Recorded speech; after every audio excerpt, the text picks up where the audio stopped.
I'm Healey and I'm here in trendy Old Street in London, which is home to some of the UK's largest media houses.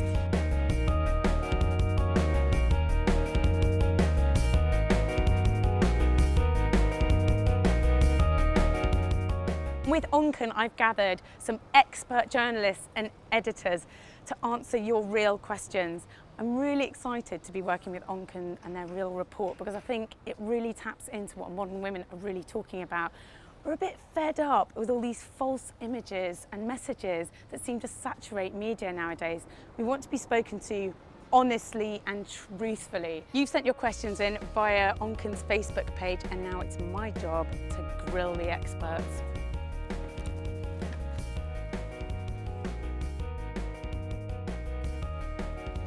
Today, Mango Saul is joining me. He is the editor for handbag.com. One of the questions that we've been sent is why can't you have more average size models on your website? We cover a breadth of models on our website. We don't actually look at what size they are. We look at what they're wearing, their makeup, and if they've done something particularly interesting, that's what we'll cover. We'll never comment on size. Do you think that plus size models are a bit underrepresented? Personally, I do think plus size models are underrepresented. I do think it is changing though, and I think it's changing for the better. You know, you say you don't have discussions about size, that's not part of your decision, but do you think as the editor of an incredibly popular website for women, you should be having those conversations? I think size is irrelevant. Is it though? Because women think about that a lot and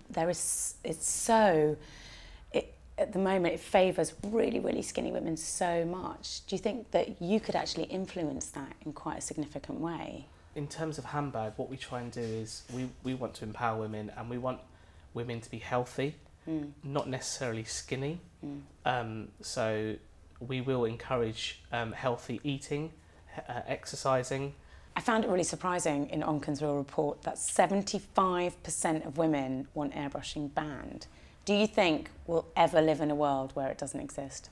Personally, I don't think that airbrushing will die, especially with glossy magazines and advertising campaigns which involve airbrushing. But with sites like Handbag, we're trying our very best to stop the airbrushing trend. I do think like the recent popularity of street style blogs, of online sites where, like you say, you don't have time to do it. Correct. I think women are getting more used to looking at real images of women, and it's lovely. It's really nice to see that some people have knees that aren't completely smooth like a Barbie doll's. That's a really good point about street style, actually. Those kind of articles are really, people engage in those type of articles more than they do with advertising, say. Really? Yeah. Do you find on your site people are more drawn to street style and real stories or celebrity images and stories? Both. Equal measure? Yes, I'd say. Really? Because people do want to look like a celebrity because they're in the media, they look great, and we want to look great. I love looking at the street style sites because I think I see a size 12 girl in clothes and I think if you look great in that, so will I. Whereas I look at a 6 foot size 6 model and I think, I have no idea whether that's going to look nice on me because I'm not in any way shaped like that and neither is anybody that I know. With street style, women relate to the pictures they're seeing. So that's they're why real. They're real women in real clothes, actually doing real jobs as well. They're catching a bus in that clothes, as opposed to a model who's like draped over a rock in the Sahara. I think I can't catch the bus in that. Yeah, exactly. But I think things are changing. I think magazines and websites are aware of, you know, a need for real girls and real women on publications. But you think airbrushing still has a bit of life left in it? It has, unfortunately, and I think that's more to do with the advertising agencies.